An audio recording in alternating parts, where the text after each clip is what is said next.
Okay, guys, so here we're starting chapter 5. We're a little bit behind. We should be finishing up chapter 8 as soon as we get back from um, Christmas.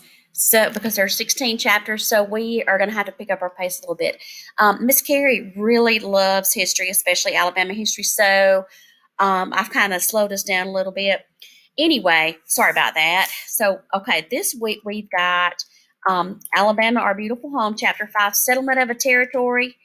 This is our study presentation. In section 1, we're going to be looking at pioneers.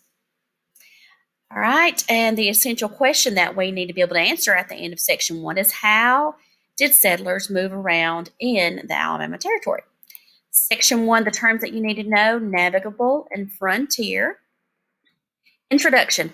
Good land, good climate, and navigable rivers attracted settlers to Alabama. Some settlers were wealthy and brought their own slaves. Most were poor. They had to fish, hunt, and grow their own food. Most were from Virginia, the Carolinas, or Georgia, traveling on paths made by Indians or soldiers. These are spots that were settled in early Alabama. Pioneer Road is a federal road, and the Natchez Trace Road. I was trying to see if it showed it to you on this map, but it doesn't. And the Natchez Trace were the first real roads into Alabama. They connected to Washington, D.C., to New Orleans, to Louisiana. Settlers traveled in groups for protection. Roads were rough and had no bridges. The Huntsville Road connected St. Stephen's, Alabama's capital, with Philadelphia and Pennsylvania. I'll be able to show you these on a map soon, okay?